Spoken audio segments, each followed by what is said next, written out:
தருமபுரியில் டாஸ்மாக் கடை வேண்டும் என மாவட்ட ஆட்சியரிடம் மனு கொடுத்த கிராம மக்கள் மறுநாளே வேண்டாம் என மறுத்துள்ளனர். தருமபுரி மாவட்ட ஆட்சியர் அலுவலகத்தில் நேற்று நடந்த மக்கள் குறை தீர்க்கும் முகாமில் அஞ்சியாளி ஊராட்சிக்கு உட்பட்ட அரங்காபுரத்தில் டாஸ்மாக் மதுபான கடை வேண்டும் என கிராம மக்கள் மனு கொடுத்து பேட்டியளித்தனர். தமிழகத்தில் மதுக்கடை வேண்டாம் என போராட்டம் நடப்பது வாடிக்கையாக உள்ள நிலையில் தங்கள் ஊருக்கு டாஸ்மாக் கடை வேண்டும் என மாவட்ட ஆட்சியரிடம் மனு கொடுத்தது பெரும் பரபரப்பை ஏற்படுத்தியது. அந்த கடை வேணும், மதுக்கடை, மதுபான கடை.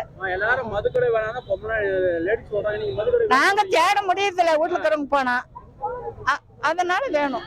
90 வயசு இந்த வயசு சாப்பிடணும், சாப்பிடுறதுக்கு 2000 பேர் இருக்கிறாங்க சாப்பிடுறதுக்கு. எந்த ஊரு? ரங்காபுரம். ஐயா, உடம்புக்கு மது குடிக்கிறது தீங்கு தானே? இல்ல இல்ல, குடிச்சு சாப்பிடுறோம். குடிக்கிறதா மட்டுமால வலி உடம்புல வலிக்குது. வலிக்குது. அதனாலதான் நீங்க பண்றீங்க. ஆமா, அதனாலதான் நான் பண்றது. கஷ்டப்படுறாங்க இல்ல சார், அவன் பாதிப்பாகிறவன் என்ன பண்ண முடியும்? உழைப்பாளி, பொழுதெல்லாம் வேலை செய்யறான், வெயில் மழை பார்க்காம.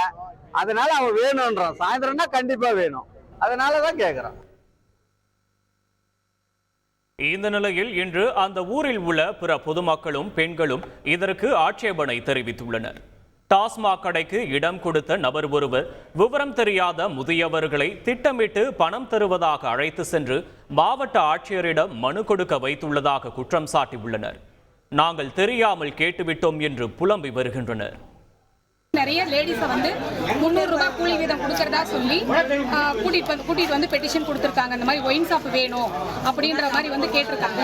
ஸோ எங்களுக்கு இதில் யாருக்குமே ஈடுபாடு இல்லை, எங்களுக்கு இதெல்லாம் தெரியல. எங்களுக்கு மேற்கொண்டு நாங்கள் வந்து மறுபடியும் ஒரு பெட்டிஷனும் கொடுக்கறதுக்கு நாங்கள் தயாராக இருக்கோம். எங்கள் ஊருக்கு இது வேண்டாம், அஞ்சேலி பஞ்சாயத்துக்கு ஒயின் ஷாப்புங்கிறது வேண்டாம். இதெல்லாம் தெரியாது, நாங்கள் மீட்டுக்கு போனதெல்லாம் வந்ததெல்லாம் இன்னைக்கு தான் இது பார்த்துட்டு எல்லாம் வந்து திட்டுறாங்க. ஆனால் சொல்லிட்டு எங்களுக்கு கடை வேணாம் சார். நாங்கள் காசு எவ்வளோ தந்தாங்க? காசு எவ்வளோ தந்தாங்க? 100 ரூபாய் கொடுத்தாங்க.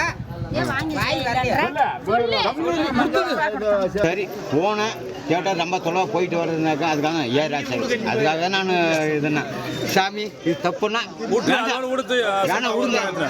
ஒயின் ஷாப் வேணுமா வேண்டாவா? வேணாப்பா. செய்திகளை உடனுக்குடன் தெரிந்து கொள்ள உடனே சப்ஸ்கிரைப் பண்ணுங்க.